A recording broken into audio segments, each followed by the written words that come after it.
اعوذ باللہ من الشیطان الرجیم بسم اللہ الرحمن الرحیم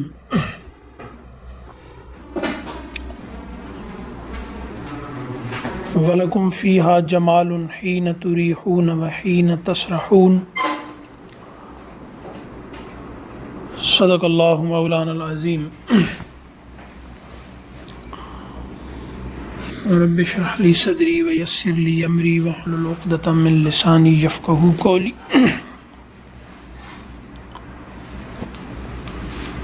اللہم ارنا الحق حقا وارزقنا اتباعہ وارنا الباطل باطلا وارزقنا اجتنابہ آمین یا رب العالمین۔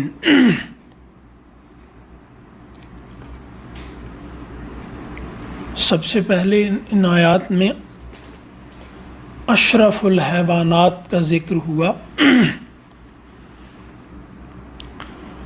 یعنی انسان کا۔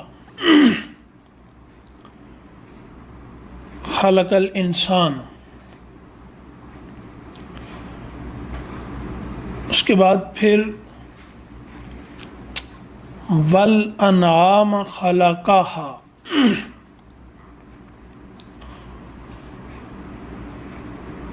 تو اس میں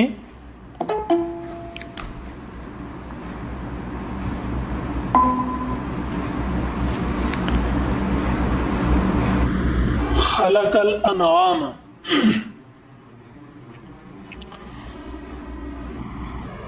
تخلیق کیا چارپایوں کو،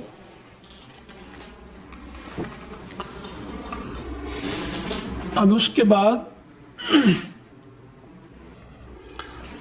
جانوروں میں دو طرح کے جانور ہیں، ایک وہ جن سے انسان براہ راست اپنی ضروریات کو پورا کرتا ہے، ان کا ذکر پہلے کیا کہ وہ سردی گرمی سے بچتے ہیں، لباس ان کی مدد سے بناتے ہیں، اور منافع بھی ہیں، وَمِنْهَا تَأْكُلُونَ، اور ان کو انسان کھاتے بھی ہیں، یا یہ ہے کہ ان کی مدد سے انسان کھاتے ہیں۔ چوپائے ہوتے تھے، وہ ان کی مدد سے کاشتکاری کی جاتی تھی، اور انسان اپنی جو ضروریات ہیں پھر کاشتکاری سے اپنی خوراک کی وہ پوری کرتا تھا۔ اس میں جانوروں کا کردار تھا ظاہر۔ دوسری ضروریات جو جانوروں سے ہیں وہ غیر ضروری ہیں، اور غیر ضروری ہیں مطلب وہ ضرورت نہیں ہوتی انسان کی۔ ضرورت کا مطلب ہے جس کے پورا نہ ہونے سے ضرر واقع ہو، اور ایک چیز ایسی ہوتی ہے جس کے پورا نہ ہونے سے ضرر واقع ہو، زندگی جاری نہ رہ سکے۔ اس طرح سے آسائش جو ہے یہ غیر ضروری ہے، یعنی ضروری نہیں ہے، بلکہ اب تو لگتا ہے ایسا ہے جیسے لوگ کہتے ہیں نا کہ آسائشوں کی وجہ سے ضرر پیدا ہو رہا ہے، ہر لحاظ سے، جسمانی ہو یا ذہنی۔ آسائش نے انسان کو فوائد کے لیے ہی تھی یہ، لیکن اس کا استعمال کچھ اس طرح سے ہوا کہ انسان کو اپنے اندر کی صلاحیتوں کو اجاگر کرنے کے لیے جس مشقت کی ضرورت تھی، انسان اس مشقت سے بچتا ہے، لہٰذا یہ اس کے زوال کا سبب ہے۔ تو اب اس میں پھر فرمایا کہ وَلَكُمْ فِيهَا وَالْأَنْعَامَ، یہ تو ہو گیا تھا، وَلَكُمْ فِيهَا جَمَالٌ، کہ جانوروں میں، چوپایوں میں تمہارے لیے جمال ہے، یہ تمہاری عزت کا سبب ہے۔ تو اس میں لکم میں لام تخصیص کا ہے اہل عرب کے لیے، پہلے مخاطبین کی رعایت ضروری ہوتی ہے۔ ممکن ہے کہ آج ایک آدمی یہ سمجھے کہ یہ آیت ہمارے متعلق نہیں ہے، لیکن اس میں مقصد جو ہے اس پر نظر رکھنی چاہیے کہ اللہ تعالیٰ نے جو انسان کی ملکیت میں چیزیں دی ہیں وہ انسان کی عزت کا اور اس کی مدد کا، اس کی معاونت کا سبب بنتی ہیں۔ انسان جن چیزوں کا مالک ہے ان میں سب سے قریب ترین اس کے چوپائے ہیں جن سے وہ فائدہ اٹھاتا ہے،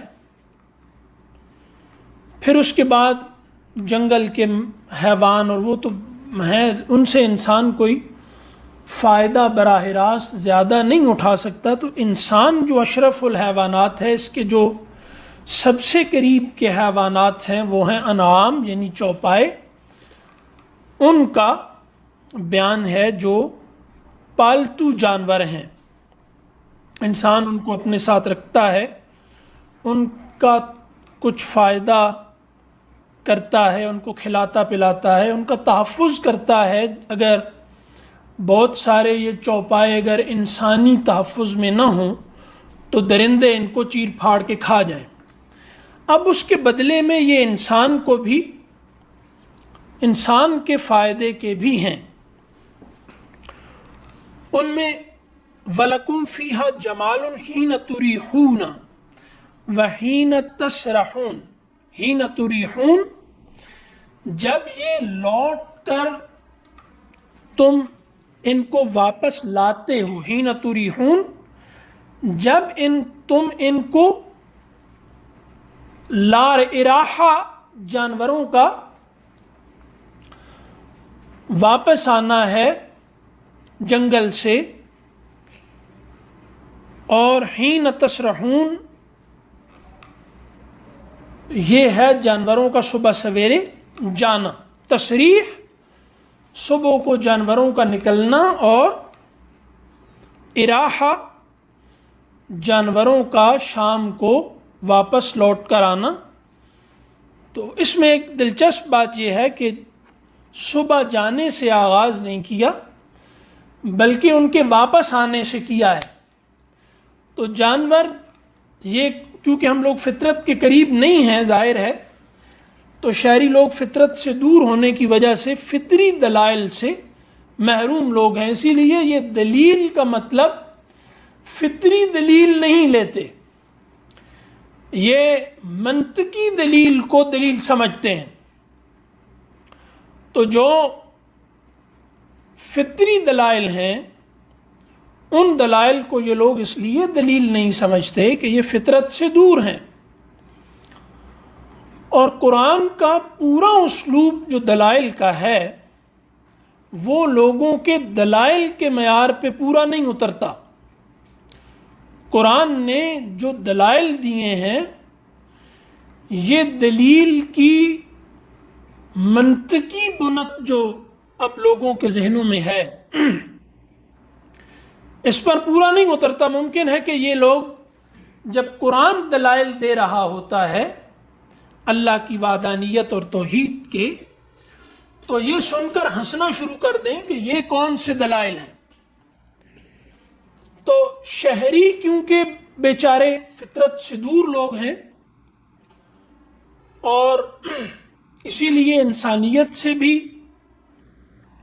زیادہ دور ہوتے ہیں، دین سے بھی زیادہ دور ہوتے ہیں، اور مشین چونکہ انسان سے ہے ظاہر ہے اور فطرت اس سے زیادہ ذہین ہے، تو یہ اپنے سے کم جو درجے کی چیزیں ہیں ان میں رہنے کے عادی ہوتے ہیں، تو اس لیے ان کو عقلی غلبے کا شوق بہت ہوتا ہے۔ تو اب جو ماحول ہے جس میں ہم رہتے ہیں، تو یہ جو دلیل کی گردان ہے، اس میں دلیل کا جو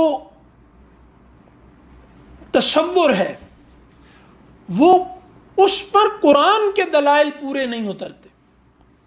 یعنی قرآن جس طرح سے دلائل دیتا ہے وہ دلیل کے اس تصور پر پورا نہیں اترتا جس کو آج ہم لوگ فلاں کی دلیل اور فلاں کی دلیل اور مدلل گفتگو، یعنی قرآن پوری تذکیر کے عمل کو مدلل کرتا ہے فطری دلائل سے۔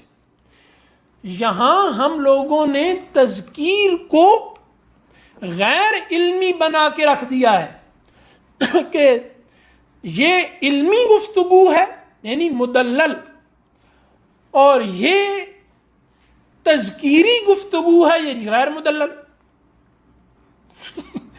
تو انبیاء کے یا الہام کے یا وحی کا جو دلیل کا اسلوب ہے اس کی تحقیر ہے، اس میں ظاہر ہے۔ جب ایک آدمی کہتا ہے یہ علمی بات ہے، تو یہ علمی باتیں نبیوں نے بھی نہیں کی، یہ علمی باتیں انبیاء کے پہلے جو مخاطبین تھے انہوں نے بھی نہیں کی، نہ ان کی مشق ہوئی ہے اس طرح سے، انہیں ٹرینڈ بھی نہیں کیا گیا ایسے۔ تو یہ اب دلائل ہیں، یعنی توحید کے دلائل ہیں یہ، کہ یہ جو پہلے بھی بیان ہوا، اور وَلَكُمْ فِيهَا جَمَالٌ حِينَ تُرِيحُونَ وَحِينَ تَسْرَحُونَ۔ جانور جب نکلتے ہیں صبح خالی پیٹ، کمزوری کی حالت میں، تھنوں میں دودھ نہیں ہوتا، تم ان کو ایک راستے پر لے کر جاتے ہو، ان کی کچھ ضروریات پوری کرتے ہو، بدلے میں یہ تمہاری ضروریات کو پورا کرتے ہیں۔ جب شام کو لوٹ کر آتے ہیں تو پیٹ بھرے جانور، ان کے تھنوں میں دودھ بھی ہوتا ہے، پیٹ بھرے ہوتے ہیں، تو جب واپس جانور آ رہے ہوتے ہیں تو وہ انسان کو زیادہ بھلے معلوم ہوتے ہیں۔ صبح جب جا رہے ہوتے ہیں، ایک تو وہ اس کے پاس سے جا رہے ہوتے ہیں اور شام کو لوٹ کر آتے ہیں، تو اس میں یہ بات موجود ہے کہ دیکھو تم دنیا میں آئے اور تم نے دنیا سے واپس جانا ہے۔ اس دنیا میں تم آئے، تمہیں ایک کچھ راستوں سے فطرت اور ہدایت کے کچھ، قرآن یہ ضرور کرتا ہے کہ فطرت اور ہدایت کو ہر جگہ تھوڑی دیر کے بعد جوڑتا ہے۔ ابھی آپ دیکھیے گا وَعَلَى اللَّهِ قَصْدُ السَّبِيلِ سے یہی ہو گیا۔ اب یہاں تم جا رہے ہو، اللہ سے تم دور ہوئے، پھر تم نے اللہ کے پاس لوٹنا ہے، تو ایسے لوٹ کر جانا کہ تمہارا مالک خوش ہو، جانوروں سے بھی بدتر مت ہو جانا کہ یہ حیوان جب جاتے ہیں تو مالک سے دور ہو رہے ہوتے ہیں، کمزوری کے حالات میں ہوتے ہیں، اور پھر یہ دور رہتے ہیں، ایک اپنے مالک سے وجودی بعد پر ہوتے ہیں، پھر ایک وقت کے بعد، اور وہ مالک ان کا جو انہیں بھیجتا ہے کسی کے ساتھ، کوئی رہنما ہوتا ہے ان کو لے کے جاتا ہے، وہ ان کو پوری ذمہ داری کے ساتھ لے کے جاتا ہے، لے کے آتا ہے، اور ایک خاص وقت تک لانے لے جانے کے بعد ان کی اتنی تربیت کر دیتا ہے کہ اب وہ سیکھ جاتے ہیں حیوان بھی، اور وہ ہدایت دینے والا ایک لحاظ سے ان کو جب ایک خاص عرصے تک مشق کروا دیتا ہے تو جانور خود ہی ان رستوں پر آتے جاتے ہیں اور پگڈنڈیوں پر نہیں مڑتے، اپنی ضروریات پوری. تو دیکھو ہم نے ایک لمبے عرصے تک تمہیں جو بہرحال انسان ہے تو اشرف الحیوانات نا، تو یہ جو تم سے ادنا درجے کے چوپائے اور حیوان ہیں، ان کو ایک وقت تک مشق کروائی جاتی ہے، راستوں پر چلایا جاتا ہے. تو ہمارے انبیاء تم کو بھی ایک عرصے تک چلاتے رہے کچھ راستوں پر، لیکن اب اتنے عرصے میں انسانوں کی اتنی مشق ہو جانی چاہیے تھی کہ بالکل جیسے ان جانوروں کو چھوڑ دیا جاتا ہے، پھر جاتے ہیں پھر واپس آتے ہیں، اور ان جانوروں کو بھی، ٹھیک ہے، وہ جو کہا نا اولئک کل انعام بل ہم اضل، یہی انعام ہے وہاں پر بھی، کہ ان کو بھی ایک مشق ہو جاتی ہے اور پگڈنڈیوں پر ضلالت کی نہیں مڑتے. لیکن یہ جو انسان ہے یہ بس قدم قدم پر بس کوئی مجھے پکڑ لے، بس مجھے سمجھا دے، مجھے سمجھ نہیں آ رہی، میں کوشش بہت کر رہا ہوں، ٹھیک ہے. تو یہ حیوانوں سے بھی کم اہلیت کا کیا ہے، جو تو اشرف حیوان ہے، حیوانوں میں بہت بہتر ہے، اس کو ایک اضافی صلاحیت دی گئی ہے، عقل جو ان میں نہیں ہے دوسروں میں. وہ بھی راستوں کو پہچان لیتے ہیں، اور کیسے پہچانتے ہیں؟ افادیت سے. ظاہر ہے کہ ہر آدمی اپنا ایک فائدے کا تصور رکھتا، ہر حیوان اپنا ایک فائدے کا تصور رکھتا ہے، اس کا ایک فائدہ پورا ہو رہا ہے ایک راستے سے، وہ پاگل ہے، حیوان بھی پاگل. مجھے یاد ہے میں بچپن میں بہت ہنسے تھے، وہ کتا تھا ایک ہمارے ننیال میں، تو بہت شرارتیں کرتا تھا، تو میں اس کو جب ہمیں ڈانٹتے تو کہتے تھے انسان بن.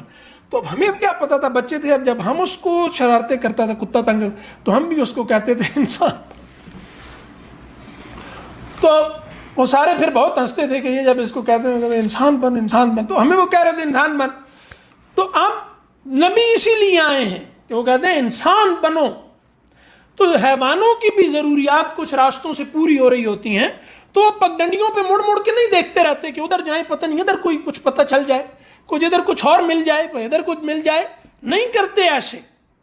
یہ مزاج حیوانات کا بھی نہیں ہے، یہ تماشبینی کا مزاج کہ بس گھومتے پھرتے رہنا ہے، ٹھیک ہے، یہ جانوروں کا بھی نہیں ہے. تو یہ جو اشرف ہے یہ کیا کہ وہ جاتے ہیں، آتے ہیں، اپنی ضرورت پوری ہو جاتی ہے، واپس آ جاتے ہیں، اور واپس گھر لوٹتے ہیں. اِنَّ لِلَّهِ وَإِنَّا إِلَيْهِ رَاجِعُونَ. ہمارا اصل گھر کہاں ہے؟ ہم جہاں سے آئے تھے، ٹھیک ہے، تو وہاں جانور بھی لوٹ کے آ جاتے ہیں. یہاں فرمایا وَلَكُمْ فِيهَا جَمَالٌ. جب یہ لوٹ کر آتے ہیں تمہاری طرف تو تمہیں فخر محسوس ہوتا ہے. اللہ نے جب تمہیں بنایا تھا تو بہت عظیم مخلوق تھی اس کی، جس نے یہ کہا تھا، اور دونوں مخلوقات انہیں کہا تھا کہ یہ قابل اعتماد نہیں ہے، یہ فساد مچائے گا، یہ اختیار کا غلط استعمال کرے گا. لیکن اللہ نے کہا تھا کہ اس میں ہر طرح کے ہیں، یہ تو دیکھو، یہ موسیٰ، یہ عیسیٰ، یہ محمد صلی اللہ علیہ وسلم، یہ یوسف علیہ السلام، یہ سب دیکھو، یہ بھی تو ہیں ان میں، تو بڑی بڑی ہستیاں ان میں ہی ہیں.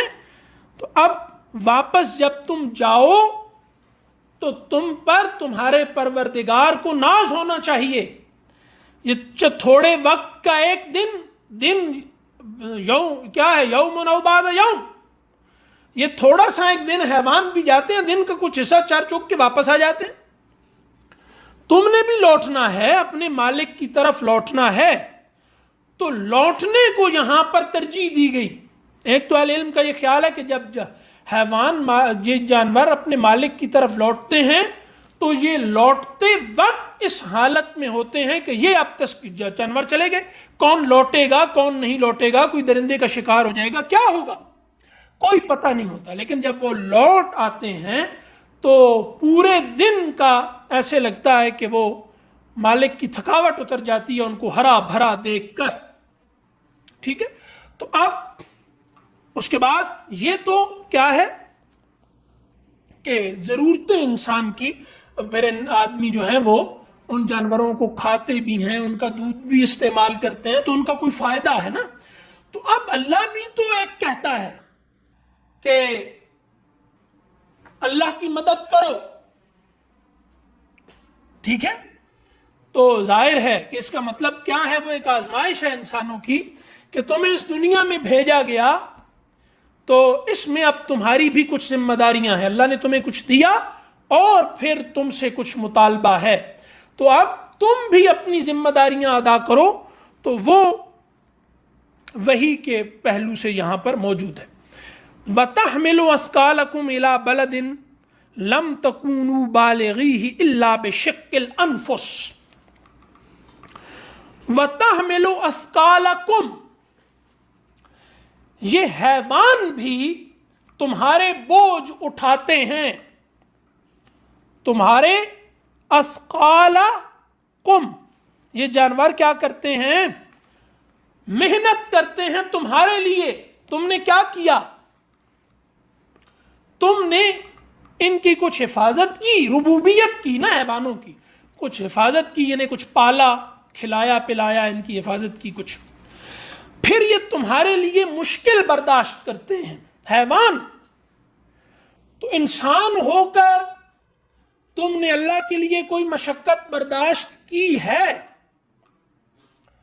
یہ کیوں ہے انسان کو حیوان کے تذکرے سے شرمایا جا رہا ہے کہ دیکھو فطرت پر موجود حیوان بھی اپنی فطرت کو مسخ کر لینے والے انسان سے کیسے بہتر ہوتے ہیں.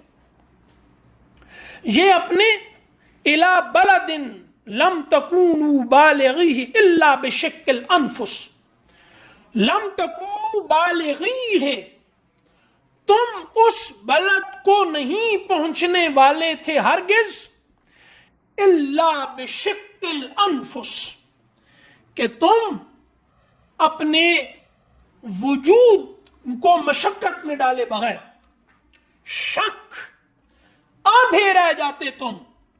اگر ان جگہوں پر تم آج بھی، مطلب جو لوگ ذرا مشکل علاقوں میں پہاڑوں وغیرہ میں آگے پیچھے رہے ہیں، وہ یہ جانتے ہیں کہ راستوں پر وزن اٹھا کر، وہ اگر کسی شریف آدمی کو نہیں پتا تو سمگلروں سے کہ یہ جانور کیسے بوجھ اٹھا کے کہاں کہاں عجیب عجیب راستوں سے لے جاتے. تو تم الا بلد لم تکونوا بالغیہ الا بشق الانفس، تم اپنی جانوں کو آدھا کر دیے بغیر، یعنی تم آدھے رہ جاتے، تم شک ہو جاتے، ٹوٹ پھوٹ جاتے. ٹھیک ہے، تم وہاں تک نہیں، تو یہ تمہارے لیے کرتے ہیں. ان راستوں پر چل کر جو مشکل ہیں، تم مشکل راستوں پر اپنے پروردگار کے لیے کون سی محنت کر رہے ہو؟ تمہیں ہر دفعہ تکلیف ہوتی ہے، کوئی آسان طریقہ بتا دیں، بس کوئی سہولت سے ہو جائے، کوئی بس کوئی چھو منتر ہو جائے، کوئی جو ہے وہ ایسا کچھ ہو جائے، کوئی نسخہ مل جائے، کوئی طریقے سے آرام سے بس ہو جائے. نہیں، فطرت کا اللہ کیوں جانوروں کے بتا رہا ہے کہ تم نے کیا کرنا ہے. تمہیں آسائشیں مزے کرنے کے لیے نہیں دیں اللہ نے. جس کو اللہ نے جتنی زیادہ آسائش میں رکھا ہے، ٹھیک ہے، یعنی ضرورت سے زیادہ دیا ہے، اس پر اتنا لازم ہے کہ محنت کرے. آپ کے پاس آسائش کم ہے تو آپ اپنے سروائیول کے لیے محنت کر رہے ہیں، بہت اچھا ہے. لیکن اب آپ آسائش میں ہیں، آپ پر اللہ کا حق بڑھ جاتا ہے کہ اب اپنے آپ کو اپنی کوشش سے محنت مشقت میں ڈالو. پہلے تم اپنی زندگی کے لیے محنت کرتے ہو، مشقت کرتے ہو، تمہاری اولاد کرتی ہے، ٹھیک ہے، تم اپنی اولاد کے لیے کرتے ہو، بیوی کے لیے کرتے ہو، سب کو کرتے ہو، لیکن پھر تمہیں آسائش ملتی ہے. یہ مزوں کے لیے نہیں ہے، یہ مزوں کے لیے نہیں ہے. جتنی آسائش تمہاری بڑھ رہی ہے، اللہ کے لیے مشقت کی ذمہ داری تم پر بڑھ رہی ہے. کیونکہ اب تم سروائیول سے نکل چکے ہو. تو جتنا اب تم پروگرس کر رہے ہو اتنی تمہارے اوپر اللہ کے لیے مشقت کی ذمہ داری بڑھ رہی ہے. جتنا قوی حیوان ہوتا ہے وہ اتنا اپنے مالک کے لیے مشقت زیادہ برداشت کرتا ہے. یہاں کوئی نہیں، یہاں بس ایک انا پرستی، تکبر، غرور کا خمیر بنا دینے والے دلائل، ٹھیک ہے، کہ ان سے میرے نفس کی تعمیر کتنی ہوگی، میں لوگوں پر غلبہ کتنا حاصل کر سکتا ہوں، میں لوگوں کو کتنا، یہ سب ہے. لیکن اپنے آپ کو اللہ کے لیے مشقت میں ڈالنے کو کوئی تیار نہیں. کوئی آدمی کسی بڑھیا کے گھر میں جا کے جھاڑو مارنے کو تیار نہیں ہے. دینی دلائل دو بس ان کو، ٹھیک ہے. تو یہ تو مسخروں کے پاس عقل کو مبہوت کر دینے والے دلائل معتبر لوگوں سے زیادہ ہوتے ہیں.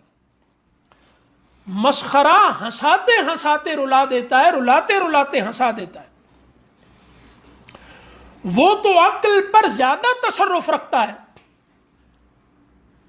تو نہیں، اب کیا کہ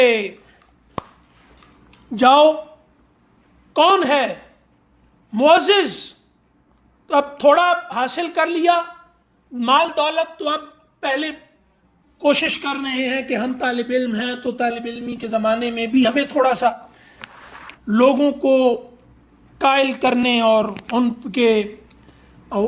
عقلوں پر، دماغوں پر غالب آنے کا مٹیریل کہیں سے مل جائے، مواد.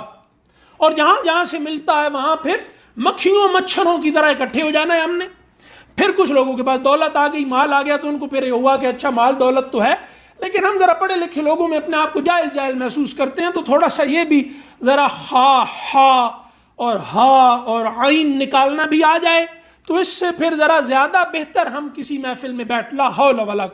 یہ دین جو ہے، یہ دین اس لیے آیا ہے، ٹھیک ہے، یہ دین اس لیے آیا ہے کہ جاؤ غریب بوڑھی عورتوں کے بوجھ ڈھو، ان کے گھروں میں، بیماروں کے گھروں میں جا کے جھاڑو لگاؤ، لوگوں، غریب لوگوں کو یہ بتائے بغیر ان کے گھروں کے پانی بھرو کہ تم کون سی عظیم ہستی ہو، یہ بتائے بغیر کہ بعد میں پھر وہ کہیں کہ ہاں بھائی میں اتنی بڑی شخصیت تمہاری مدد کر رہا ہوں، تو اب اس کے جواب میں میری انا کی تسکین کے لیے کچھ جھکنا بھی تو تم پر بنتا ہے نا.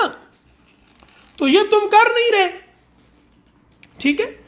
تو رسول اللہ صلی اللہ علیہ وسلم کے مزاج کی پیروی کیے بغیر حضور کی باتوں کو دلیل کے طور پہ استعمال کرنا بالکل اسی طریقے سے ہے جیسے آپ ذوالفقار کو مرہق کے ہاتھ میں تھما دیں. بس یہی ہو رہا ہے.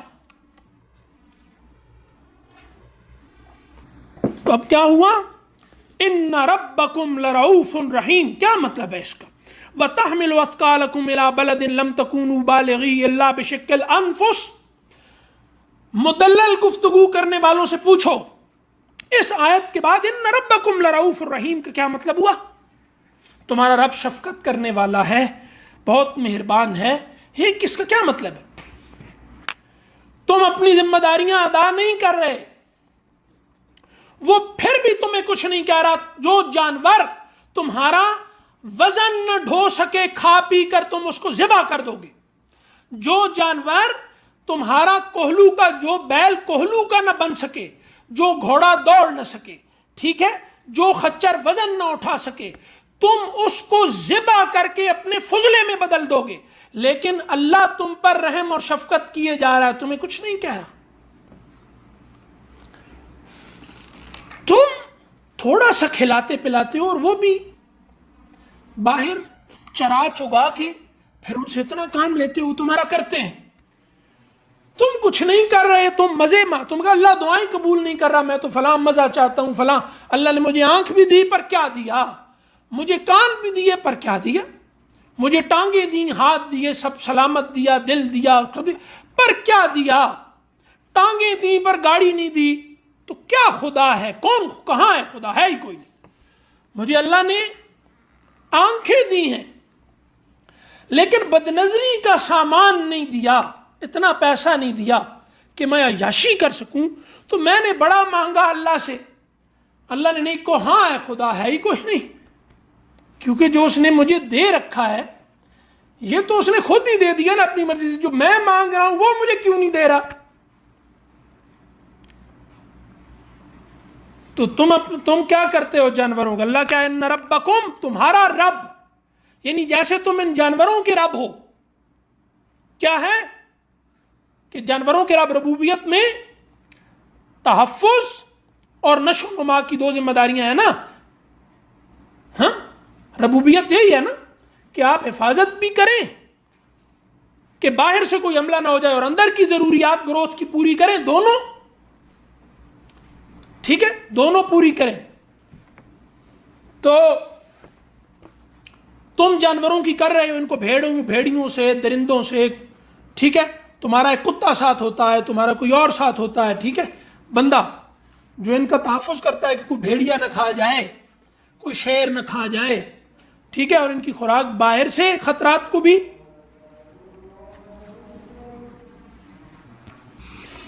تو دین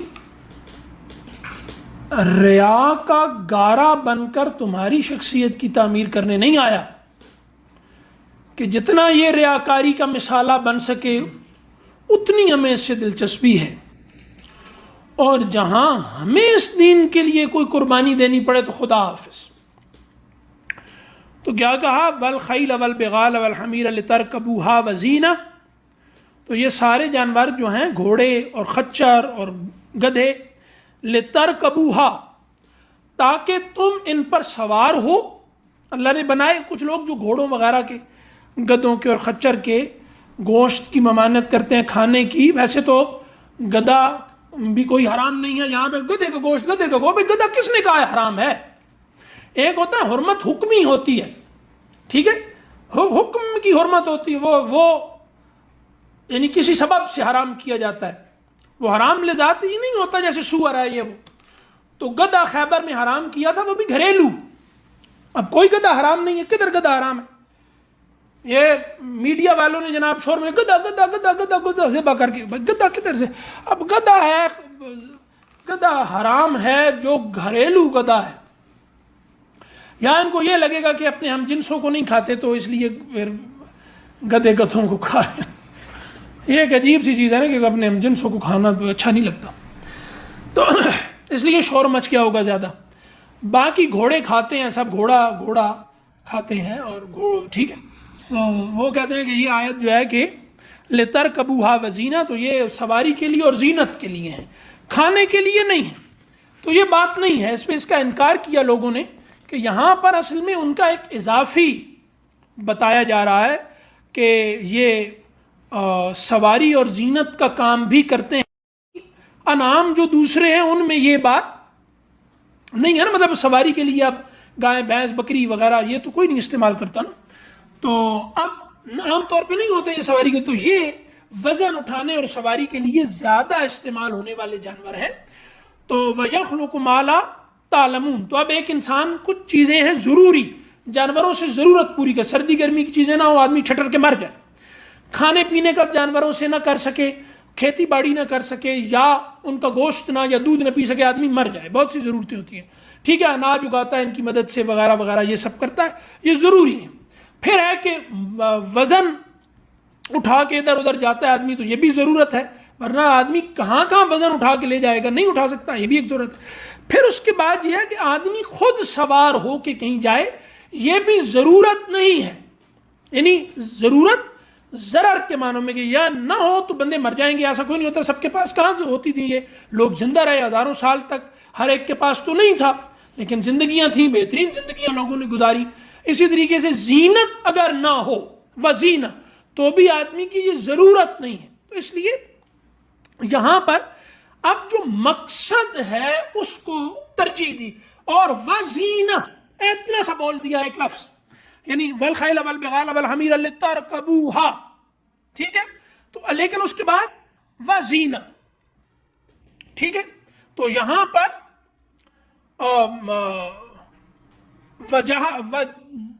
وَجَعَلَهَا لَكُمْ زینتن، ایسا کچھ بھی نہیں، لمبا جملہ نہیں بولا، بس زینت ایک اضافی ضرورت ہے تھوڑی سی، مطلب یہ نہیں کہ زینت کو سوار کر لو، یعنی جس زمانے میں ہم رہ رہے ہیں اللہ کے حکم سے، یہ کمرشلزم کا دور ہے، صارفین کا زمانہ ہے، یہ سارا کچھ ہو رہا ہے، اس میں زینت کو ضرورت بنا دیا گیا، لوگ نفسیاتی مریض بن چکے ہیں زینت کی ضروریات پوری نہ ہونے کی وجہ سے۔ اور جہاں دین نے کیا کہا، اوپر سب کے لیے اتنی لمبی لمبی تفصیل بیان کی، وَلَكُمْ فِيهَا جَمَالٌ حِينَ تُرِيحُونَ وَحِينَ تَزْرَعُونَ وَتَحْمِلُ أَثْقَالَكُمْ إِلَىٰ بَلَدٍ لَمْ تَكُونُوا، اب یہ سب کرتے کرتے آگے کیا کہا، وَزِینَ،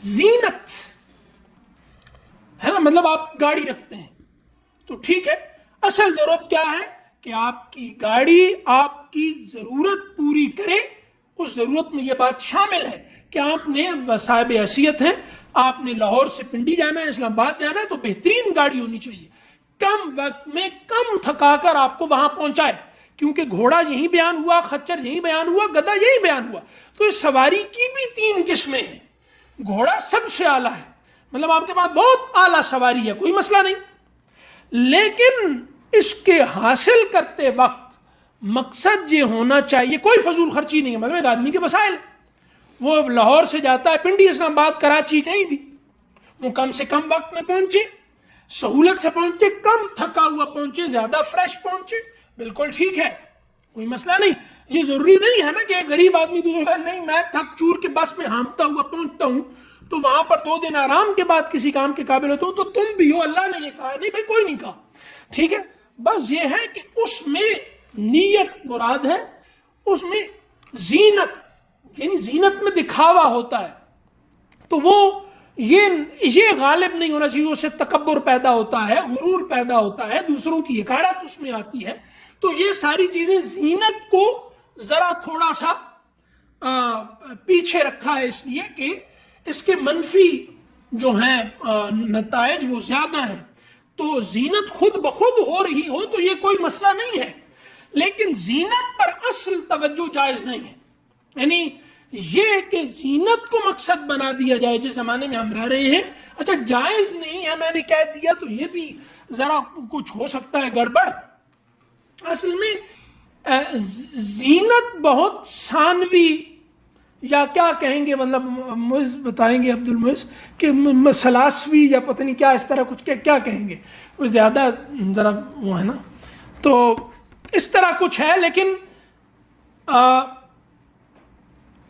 جب آپ جائیں گے، خیل اب کیا ہے، خیل اسی مادے سے بنا جس سے خیلا ہے، گھوڑا خیالات تکبر جس کو کہتے ہیں، غرور، ٹھیک ہے، خیلا یہی ہے، وہ خیل کے مادے سے بنا ہے، تو یہاں سب سے پہلے ابتدا میں والخیل والبغال والحمیر، تو یہاں وہی سواری پہلے بیان کر جس کا مادہ بھی تکبر سے جڑتا ہے، غرور سے جا کے ٹھک کر کے ایسے ایک مادے، تو کیا مطلب ہوا کہ زینت میں یہ مسائل آتے ہیں، لیکن بھائی جب یہ دنیا کا نظام ایسا ہے کہ جب آپ آسائش سہولت کی طرف اوپر کی جگہ پہ جائیں گے تو اس کے ساتھ بہرحال زینت جڑ جاتی ہے، جڑتی ہے، مطلب گھوڑا خچر سے کیوں بہتر ہے، یہ زیادہ بہتر سواری ہے، میرے کزن کے پاس بہت گھوڑے اور بڑا اس کے پاس وہ اور بھی بہت کچھ چیزیں ہیں، تو مجھے تو گھوڑے پہ سواری کیوں اس طرح کی آتی نہیں تھی، میں ایک دفعہ گیا اس کے پاس، اس نے مجھے کہا سوار ہو گھوڑے پہ،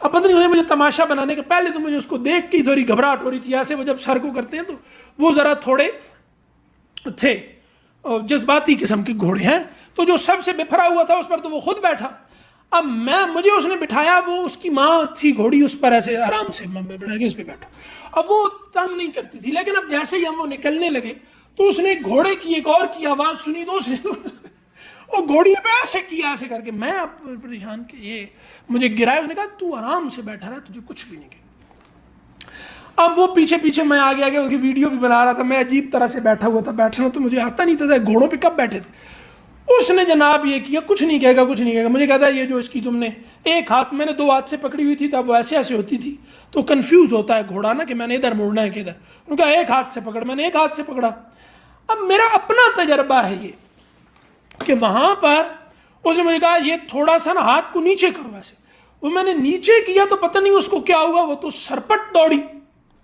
اب جب وہ دوڑی تو ایک واپسی پہ نا ایسے وہ جہاں وہ جنگل سے اس سے نکل کے تو ایک اونچی جگہ آتی ہے، ایسے اتنی اونچی ہوگی جتنا یہ ٹیبل اور یہ زمین ہے. تو اس نے جمپ، مجھے لگا کہ میں گرا بس. اب وہ بھی پیچھے آ رہا تھا تو وہ بھی تھوڑا سا پریشان ہو گیا، جیسے وہ دوڑی ایسے، پتہ نہیں وہ ہاتھ میں نے کیسے ناڑیوں کرے. تو وہ میں نے کیا کہ اب مجھے سمجھ نہیں آ رہی تھی کہ میں اس وہ جو نیچے وہ ہوتی ہے نا رکاب، اس میں سے پاؤں نکالوں کیسے. اب میں بالکل ایسے ہوا، جب انہوں نے جمپ لیا نا ایسے اوپر چڑھنے کے لیے ایسے ہوا تو میں گرنے لگا بالکل. جب تو اس نے مجھے اگلے کندھے سے ایسے مار کے نا بالکل سیدھا کر دیا، گرنے نہیں دیا اس نے مجھے. یعنی میں بالکل لگا تھا کہ میں اب جاؤں گا، یا تو اس کے پاؤں کے نیچے آؤں گا یا میں گروں گا، اور پاؤں پھنسا ہوا ہے میرا رکاب میں تو گروں گا برے طریقے سے. لیکن میں حیران اس وقت ہوا جب اس نے مجھے اگلا کندھا یہ بایاں ایسا مارا اور بالکل سیدھا، اتنا جھٹکا مارا نا ایسے بالکل ایسے، اور بالکل مجھے سیدھا کر دیا. اب یہ خچر سے بہتر سواری ہے نا. خچر تو آگے سے گزرو تو کاٹ لے گا، پیچھے سے گزرو تو آپ کو لات مارے گا. اس لیے کہتے دنیا خچر کی مثال ہے، اس کے اوپر سوار ہونا سیکھو، کیونکہ آگے سے گزرو گے تو کاٹ لے گی، پھر لات مارے گی. گدھا اس سے بھی نیچے کی سواری. تو سب سے بہتر سواری، اس میں سہولت زیادہ ہے، لاش کو بھی نہیں گرنے دیتا. لاش آپ اس میں رکھ دیں واپس لے جائے گا، یہ نہیں گرنے دے گا اس کو. تو بہتر سواری ہے نا، مہنگی سواری ہے، سہولت زیادہ ہے تو مہنگی ہو جائے گی. اب اس کے ساتھ کیا ہوا، اس کے ساتھ زینت جڑ گئی. گھوڑے کی دوڑ اور گھوڑے کی چال ایک طرف رکھ لیں، آپ بڑی سے بڑی گاڑی دنیا کی ایک طرف کر لیں، آپ اس کو دیکھیں گے نہیں، گھوڑا آپ کی نظر کو پکڑ لے گا. ایسی چیز ہے یہ. تو آج بھی اس کا حسن ماند نہیں. آج بھی کسی کی چال کے بارے میں کہنا ہو نا تو کہتے ہیں گھوڑے جیسی چال ہے اس کی، یعنی باندھ کے جسم کو چلتا ہے. وہ آج کل کے لڑکوں کی طرح نہیں، جین زیڈ کی طرح، کہ مطلب وہ چلتے ہیں تو یہ پتہ نہیں چلتا کہ اس کا جسم پہلے مشرق سے مغرب کی طرف اور پھر مغرب سے مشرق کی طرف پورا ہل کے اگلا قدم یہ اٹھاتا ہے. تو یہ نہیں، یہ کوئی انسان ہے یا مطلب آج کل کے لڑکے. تو بہرحال چلیں، اب یہ آج ٹائم ہو گیا نماز کا، اس پہ آگے بات کریں. میرا دل کا سن کو سر خیر کا مادہ کیا ہے؟ وہی جو خیلا کا ہے، خے یا اور لام یار، خیل کا وہی.